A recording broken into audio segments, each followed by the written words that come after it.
I only went to study abroad, a scholarship, a suitcase, and a dream. I had no expectations of what life would be like, just that it would be new. But 2 months into settling in Portland, a woman, maybe around 40, asked me to help her with groceries. I was in the middle of a jog when I saw her, her hands full with bags, trying to manage it all while juggling her keys. I hesitated for a second before I crossed the street and offered to help. She smiled, an easy, warm smile that gave me the sense of someone accustomed to being independent. She said her name was Karen, and she lived just down the street. We started walking toward her house, and in the soft summer breeze, I asked her about her life. She spoke about being divorced and raising a teenage son. When we reached the door, she paused and mentioned that her son was staying with his father for the summer. "It's just me," she said, "I live alone." At the time, it didn't strike me as odd. People get lonely when they live alone. But as I stepped into her house, there was a feeling, something I couldn't quite place. The house had an odd silence, but it wasn't the kind of silence that comforted you, it was heavy. She offered me tea, and we chatted about how hard it was to live away from home. Karen was pleasant, attentive, but I noticed her eyes, something about them, like there was a weight there, a kind of sadness she wasn't sharing. Maybe I was being overly sensitive, but I felt like I was stepping into something deeper, something unsaid. Before I left, she said, "If you ever need anything, just knock on the door. I'm here." I didn't think I'd ever need anything, but I took the offer as a polite gesture. A week later, though, I found myself standing outside her door, unsure why. My phone had died, and I needed to borrow a charger. It seemed like a simple enough excuse, so I knocked. When she opened the door, she looked a little surprised, but she quickly smiled and invited me in. "It's nice to see you," she said. She was a little different this time, as if she were holding something back. But she was gracious, showing me where the charger was. Her house felt a little emptier than before. No son running around, no sense of life that usually filled a house with warmth. As I left, Karen said, "Thanks for stopping by. Don't hesitate to knock again." Her smile was tight, but there was a softness to it too. That night, after I got back to my apartment, I couldn't shake the thought of her. It wasn't her, but something about that house, that space where something felt out of place. That's when I first wondered, what was I missing here? But I had other things on my mind: school, work, my life abroad. Yet, the next day, I found myself walking by her house again, noticing the curtains in her windows, the car parked in the driveway. And that's when I saw him. I had no reason to knock that day. It wasn't even an excuse for my visit. I had left my laptop charger there, so I went back to get it, but the door was unlocked. I didn't want to be rude, so I stepped inside, calling out for Karen. There was no reply, but then I heard something. The sound of footsteps, muffled by the walls. I froze for a moment, but curiosity pushed me to walk further inside. It wasn't Karen. A man stepped into the hallway, tall, mid-40s, dressed casually in gym shorts, his feet bare on the hardwood floor. He had a presence about him, not loud, but confident. The kind of man who'd expect people to respect his space without demanding it. And he didn't seem surprised to see me. He looked at me for a moment with sharp, calculating eyes, then spoke in a calm tone. "You must be the student she's talked about." His voice was deep but almost detached, like he had no particular interest in who I was, but merely acknowledged my presence. I nodded. "Yeah, I was just here to grab something I left." He handed me the charger without a word. His expression remained unreadable, like I wasn't even worth a smile or a second glance. But there was something in the way he looked at me, something sharp and guarded, as though he already knew why I was there, like he'd seen this scenario before. I couldn't help but wonder why he wasn't at work, why he was home when he said he'd been away. I turned to leave, but he stayed quiet, observing me as I left the house. There was no hostility, no warmth, just an emptiness in his eyes. As I walked out, Karen's voice suddenly texted me. "Sorry you had to meet him like that. It's complicated. Don't think too much about it." I looked at the phone for a long time, replaying that scene in my head. She didn't offer an explanation, didn't give me a reason.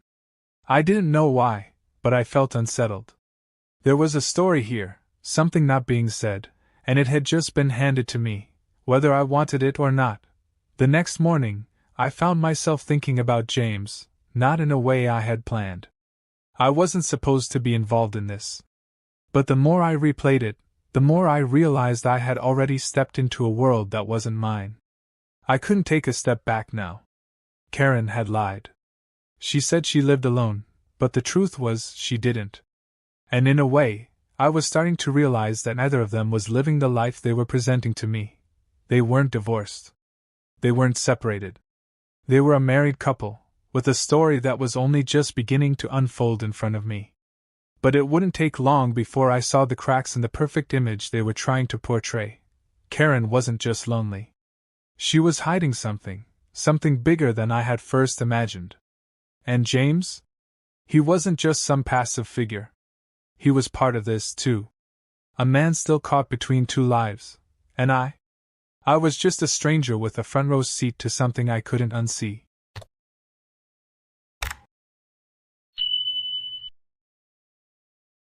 The dinner invitation came on a rainy Tuesday. Karen had texted me earlier that day, "Would you like to come over for dinner? I'll make something nice. I'll be alone tonight." The words were simple enough, but something in them tugged at me. The way she said she'd be alone tonight made it seem as though she was looking for more than just company. It was like she was testing something, or maybe she was just searching for someone to fill the emptiness she'd let into her life. I hesitated before responding, unsure of why I felt this small flutter of unease. But I agreed to come over, telling myself it was just a friendly gesture, just a meal between two people. When I arrived, the door opened almost immediately. Karen was standing there in a loose sweater, her hair tied back casually, no makeup. She looked tired, like the weight of the world had been slowly dragging her down, and tonight, she just wanted to forget about it all. But that wasn't something I was ready to admit to myself just yet. She smiled at me, a soft, welcoming gesture, and led me inside. The scent of garlic and herbs filled the air, a welcome change from the usual fast food I had been surviving on. The table was set for two, everything in place, as if she had been expecting someone for a while, but perhaps not exactly me. I sat down at the table, and we began eating, the conversation flowing easily at first. She asked about my life, how I was adjusting to school, what it was like being away from home. It felt almost normal, until I noticed the way she kept glancing at me. Her eyes lingered just a second too long when she spoke, her voice a little too soft. There was a kind of unspoken tension in the air, like the dinner wasn't just about food but about something else entirely. At one point, as we ate, she set her fork down and let out a heavy sigh. "You know, I always thought things would be different. When I got married, I thought I had everything figured out. But somewhere along the way, I lost track of who I was." Her words hung in the air, and I didn't know how to respond. I wanted to comfort her, to tell her things would get better, but something stopped me. Maybe it was the way she looked at me then, like I had suddenly become a mirror to everything she had given up on. She wasn't just talking about her marriage anymore. She was talking about herself. "James and I," she continued, her voice quieter now, "we used to be in love. We had dreams, plans. But somewhere, I stopped dreaming. He stopped trying. And now we just exist." Her gaze dropped to her plate. She wasn't expecting an answer, not really. She just needed to say it, to let someone know. I felt a pang of sympathy for her, but it was quickly replaced by something else, a kind of sadness for the life she had resigned herself to. I wasn't just hearing about her relationship, I was hearing about a woman who had given up on something that once made her feel whole. And I couldn't help but wonder if, somewhere in the quiet, she had stopped loving herself. I shifted in my seat, unsure of what to say. "You don't have to stay in a relationship like that," I blurted out, before I could stop myself. She didn't look shocked, just tired. Her eyes met mine, searching, and for a moment, I saw a glimpse of something deeper, something buried beneath the surface, a fear, perhaps, of what would happen if she really let go of everything she'd been holding on to. "I can't leave," she whispered. "I've built this life, this home, with him. And now, I don't know what's left if I walk away. I don't want to be alone." Her words struck me hard, harder than I anticipated. The fear of being alone, the fear of losing everything she'd ever worked for. How many times had I felt that way myself? How many times had I stayed in situations that didn't serve me, simply because I was afraid of what would come next? I opened my mouth to say something comforting, but she stopped me. I don't need advice. I just need someone to listen. Someone who doesn't judge me. I nodded, unsure how to help. But there was a shift in the air between us. Her gaze softened, but the tension didn't fade. It only deepened. I knew this dinner wasn't just about eating together. It was about reaching out, a desperate attempt to connect with someone who wasn't bound by the same history, the same baggage. Karen wasn't asking me to fix her. She wasn't asking me to solve her problems. But I understood, in that moment, that she was searching for something in me, something she hadn't been able to find in her own life for a long time. She was searching for someone who could see her without the weight of her past pressing down on her every word, every gesture. By the time the meal was over, the conversation had turned lighter, as if she were trying to push away the heaviness of the earlier moments. But it wasn't the same. I wasn't the same. I realized then that I wasn't just a stranger in her life. I was part of something she was trying to rebuild, piece by piece. Whether I was willing to acknowledge it or not, I had become entangled in her world. And as I left her house that night, I couldn't shake the feeling that things had changed forever between us. Something unspoken, something more than just a friendly dinner, had begun to take root. It wasn't until a few days after dinner that I saw James again. This time, I wasn't at Karen's house. I was walking back from the grocery store, when I saw him standing by his car, just staring at the street, lost in thought. He looked different than when I'd first met him. His shoulders were slumped, and there was a tiredness in his eyes that hadn't been there before. I wasn't sure if I should say anything. I had only met him briefly, and yet, I felt like I understood something about him, something more than what I had learned from Karen. But in that moment, I couldn't help myself. I walked over, and as soon as he saw me, he straightened up. But there was no greeting, no smile. Just a nod, like he had been expecting me, or perhaps dreading it. "You don't have to talk to me," he said, his voice rough, like he hadn't slept in days. "But if you want to, I'm here." His words were almost an invitation to share in his pain, to step into his world, a world where everything seemed to be falling apart. And for some reason, I took him up on it. "I didn't come here to make things worse," I said carefully. I don't know. I guess I'm just trying to understand." He stared at me for a long moment, like he was considering whether to open up or close off completely. Eventually, he sighed and sat down on the curb, gesturing for me to join him. "I don't know what's happened to us," he said, running a hand through his hair. "Karen and I used to be happy. We used to laugh. We used to talk about the future. But somewhere along the way, I lost her.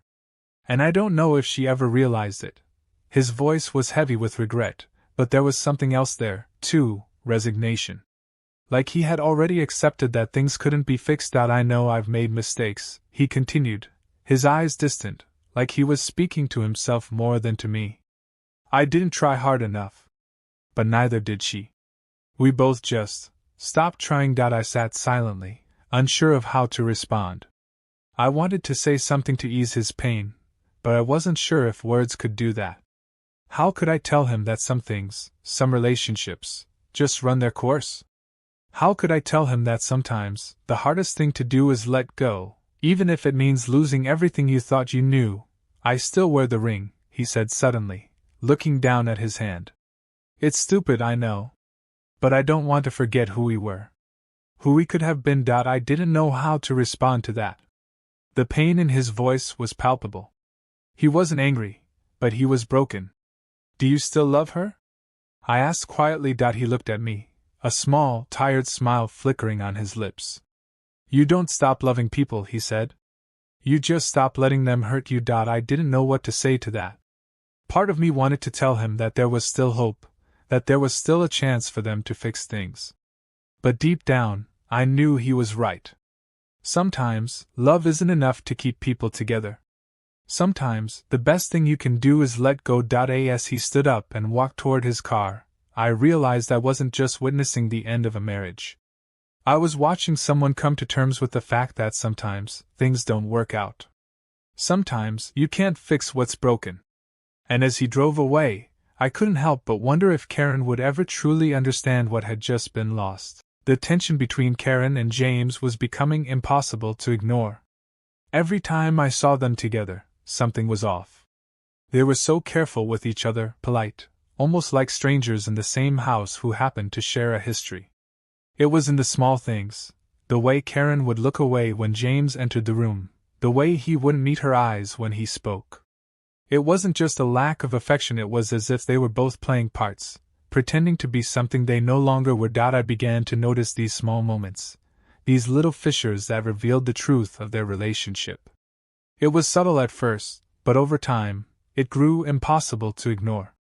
The quiet dinners where Karen would say things like, "James and I don't talk much these days," or "He's been busy with work lately." And James?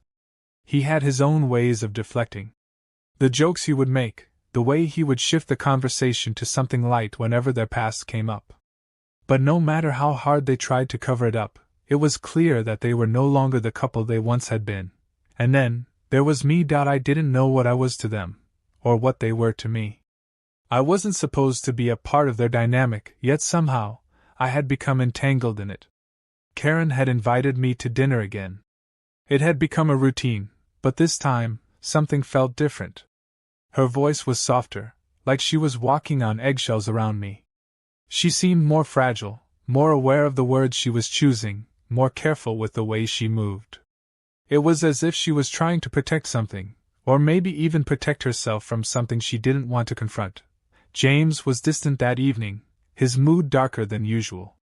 He barely spoke, only answering questions in short, clipped sentences. I couldn't help but wonder if he was trying to hold it all together, if he was afraid that I would see the cracks in their marriage, the ones that were becoming too big to ignore. At one point during the meal, I caught Karen staring at James for a long time, her gaze almost unreadable. She was thinking about something, her mind far away. I noticed how tense her shoulders were, how tightly she held on to her fork. And when she finally looked away, her face was soft with resignation, as if she had already made peace with something she couldn't change. After dinner, I helped clear the table, but I could feel the weight of the silence between us. It was a silence that wasn't comfortable. It wasn't the kind of silence that came with ease, it was the kind of silence that stretched out until it became suffocating. "I'm sorry. I don't want you to feel awkward," Karen said, her voice strained. "It's just that James and we're still figuring things out. He's been distant, and I don't know how to fix it." Her words hung in the air, and I didn't know what to say. I wasn't a relationship expert. I didn't have the answers she was looking for. But I could see it, the sadness in her eyes, the frustration in her voice. I could see how much she was hurting, how much she was trying to hold on to something that was slipping away from her. James didn't say anything in response. He simply stared out the window, his face unreadable. I could feel the tension building between them, the quiet resentment that was simmering just below the surface. And for the first time, I understood. This wasn't just about infidelity. This was about trust, about the kind of deep-seated pain that comes from years of unmet expectations, from promises that had been broken, from a love that had faded into something unrecognizable. When I left that night, I couldn't shake the feeling that something was about to break. There were too many unsaid words between them, too many things that were being left unspoken. And no matter how hard they tried to hide it, the truth was starting to surface, piece by piece. It was only a matter of time before everything came crashing down. I had been avoiding Karen's calls for days. There was something about her pain, that I wasn't ready to confront. Every time I spoke to her, I felt as though I was drawn further into the web of their lives, further into the emotional chaos they had created. I knew I couldn't keep distancing myself from her, she needed someone. But I also knew that I was no longer just a bystander in their story. I had become a part of it, a witness to a situation that was only going to get more complicated.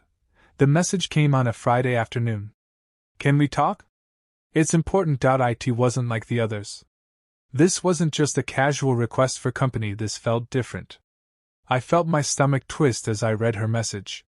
I didn't want to go over there, didn't want to get deeper into the mess they were both caught up in. But I couldn't ignore it. I arrived at her house later that evening, and the door was open when I knocked. Karen was sitting on the couch, her hands clasped together in her lap, her face pale, almost as though she had been waiting for this moment for a long time. I don't know how to say this, she began, her voice trembling. I've been keeping something from you. Something about James and me. I felt my heart race as I sat down across from her, unsure of what she was going to say. Part of me wanted to tell her I didn't need to know, that I didn't want to get involved, but I knew she needed to say it. She needed someone to listen, James and I. She paused, her eyes filled with uncertainty. We've been together for 15 years. We've had our ups and downs, but I thought we could get through it. I thought we could rebuild, you know? But a few months ago, I found out something I wasn't prepared for. My mind raced, trying to process what she was saying. I didn't want to hear it.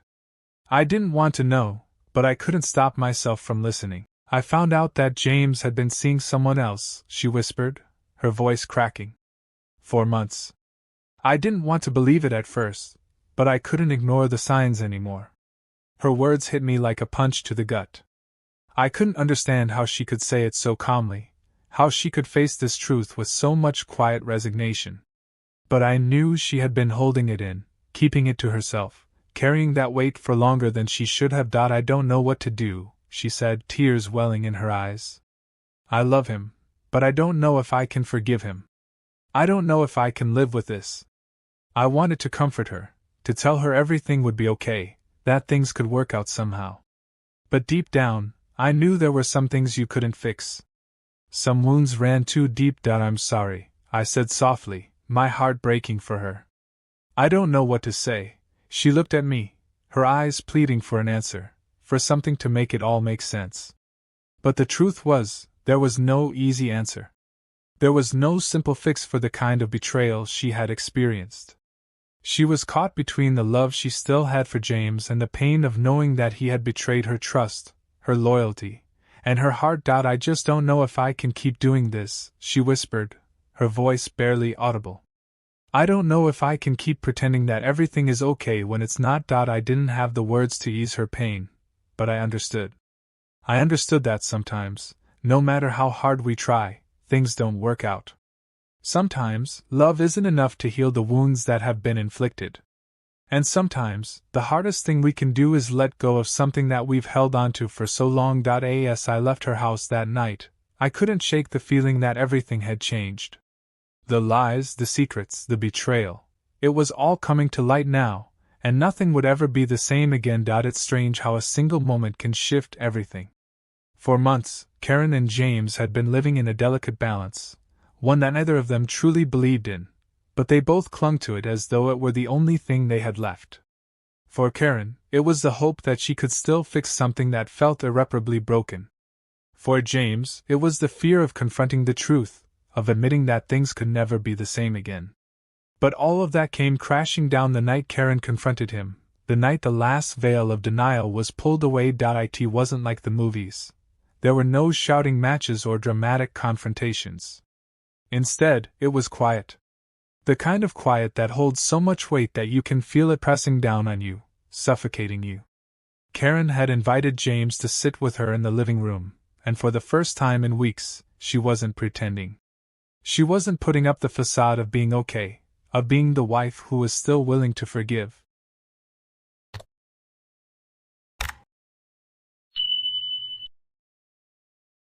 James, I need to know. Karen's voice was steady, but her eyes betrayed her. I need to know if this is something you want to fix, or if you've already decided that it's over. James didn't answer immediately. He just sat there, his face frozen in a mask of indecision. He wasn't looking at her, not really. He was staring off, somewhere into the distance, as though he could find the answer in the air around him. But he knew it wasn't that simple. He knew what Karen was asking, and he knew that whatever he said now could either end everything or offer a fleeting chance at salvation. I don't know what to say, Karen, he finally muttered, his voice hoarse, as though the words themselves hurt. "I don't know if I can fix this. I don't know if I even want to anymore." That was it, the moment everything fractured. The words that had been left unsaid for so long were finally being spoken, and neither of them could take them back. Karen's eyes welled up, but she didn't cry, not at first. Instead, she just looked at him with a kind of sadness that seemed to reach into every corner of the room. "You don't have to say anything else," Karen replied, her voice soft but firm, as though she were finally giving herself permission to let go. "You've already said it." The silence that followed was unbearable. It wasn't just the absence of words, it was the absence of hope. Karen realized, perhaps for the first time, that no amount of wishing, no amount of love, could heal the wounds that had been inflicted on their relationship. She had wanted to believe that they could fix it. She had wanted to believe that James still loved her enough to fight for them. But the truth was, neither of them were fighting anymore. For James, the weight of his guilt had been slowly eating away at him. The affair, the lies, the distance, it had all caught up to him, and he couldn't pretend that everything was fine. But at the same time, he wasn't ready to face the consequences of his actions. He wasn't ready to lose Karen, even if he knew deep down that he had already lost her. "I'm sorry," he whispered, barely audible. "I never meant to hurt you."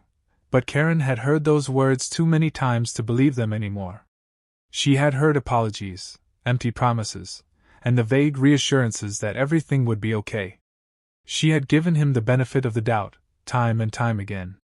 But this time, there was no more room for doubt. "I'm done," Karen said, her voice breaking at last. "I'm done waiting for something that's never going to happen." She stood up, the decision final, like a door being slammed shut. James didn't stop her. He didn't try to convince her to stay. Instead, he just sat there, his hands shaking, his face pale with the realization that everything he had taken for granted, the love, the trust, the commitment, was slipping away from him. "I don't know if I can forgive you, James," she whispered, almost to herself. "And I don't think you want me to."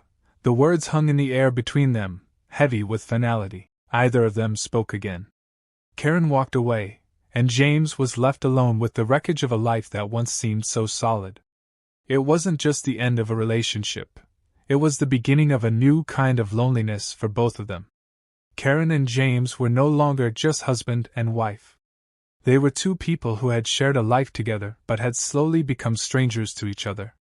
They were two people who had made promises and broken them, who had loved and betrayed each other, who had built something only to watch it crumble beneath the weight of their mistakes. For James, the aftermath was almost unbearable. He couldn't sleep. He couldn't eat. Every time he closed his eyes, he saw Karen's face, the hurt, the disappointment, the resignation in her eyes. He had betrayed her trust, and he couldn't undo that. He couldn't fix what he had broken, no matter how many times he apologized, no matter how many promises he made. It was a strange thing, to miss someone you had taken for granted. James found himself going through the motions of his days, but everything felt dull. The world had lost its color. The laughter that had once filled their house now echoed in the emptiness that had settled between them. He realized, far too late, that he had never truly appreciated what he had. It wasn't just Karen that he had lost. It was the life they had built, the future they had imagined. It was everything that had once felt secure and safe. And now, it was gone. He started to call her, to send her messages, but she never responded. She had made it clear that she was done, that she wasn't going to let him back into her life. And part of him understood that. Part of him knew that what he had done was unforgivable. But still, the part of him that had loved her for so long, the part of him that had believed in the life they shared, couldn't let go. As the days turned into weeks, Karen's absence began to weigh on him in ways he hadn't anticipated. He started to question everything. He wondered if he had ever really loved her, or if he had just been holding on to the idea of love, to the security that being in a relationship provided. Was it love that had driven him to cheat, or was it something else entirely? Was it the fear of facing his own failures, of realizing that he was not the man he had once thought he was? For Karen, the aftermath was quieter, more internal. She had spent so much time trying to hold on to something that wasn't there anymore. She had spent so much energy convincing herself that James would change, that their marriage could be saved. But now, she was left to pick up the pieces of her life, to figure out who she was without him. It wasn't easy. It wasn't clean. There were moments of doubt, moments when she wondered if she had made the right choice, if she was giving up too soon. But then she would remember the way he had looked at her that night, the way his eyes had avoided hers, the way he had seemed so ready to let go, and she knew, deep down, that she had made the only choice she could make. She had made the choice to finally let go of the dream of what they could have been, and to accept the reality of what they had become. But letting go wasn't the same as moving on. The pain of betrayal lingered, and it was something that she would carry with her for a long time. She wasn't sure if she would ever be able to fully trust again, if she would ever believe that love was enough to keep two people together. But she also knew that she had made the decision to reclaim herself, to stop living in the shadow of someone else's choices. The truth was, neither of them had the answers. Neither of them knew how to navigate the mess they had created. But the one thing they both knew was that, for better or worse, they were no longer the people they had been when they first met. They had changed, irreparably, and nothing would ever be the same again. Karen had spent weeks trying to move forward. She had told herself over and over that this was the right choice, that ending her marriage to James was the only way she could heal, but deep down, she wasn't sure if she was doing it for herself or just out of pure survival. Every day, she woke up to the silence in her house, the absence of James's presence like a dull ache in her chest. She had told herself that this silence would get easier, that one day, it would feel like freedom. But it didn't. It felt like loss. And then there were the questions that lingered, the ones she hadn't asked but felt desperate to know. How long had James been seeing her? Was it someone he had truly cared for, or was it just a distraction, a way to avoid confronting the issues in their marriage? Karen had never gotten those answers from him, and no matter how many times she told herself that she didn't need them, a part of her couldn't shake the nagging need to understand the truth. In the days following their separation, Karen spent a lot of time thinking about their relationship, about how it had started, how it had blossomed into something so beautiful in the beginning, only to fade into something unrecognizable. She remembered their early years, when their laughter had filled the house, when they had dreamed together about the future. She remembered the way he had looked at her then, as if she were everything to him. But somewhere along the way, they had lost each other. Somewhere in the mundane routines of life, in the responsibilities of work and family, they had stopped looking at each other the way they once did.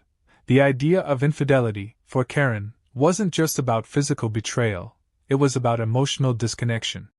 It was about how, over the years, they had stopped communicating, how the space between them had grown wider with each passing day, until it felt impossible to bridge. She wondered, if James had been emotionally present, if they had talked about their fears and dreams, would this have happened? Would he have cheated? Would they have found a way to reconnect before things had gone too far? One evening, just as she was settling into a quiet moment with a glass of wine, her phone buzzed. It was a text from an unknown number. At first, she hesitated.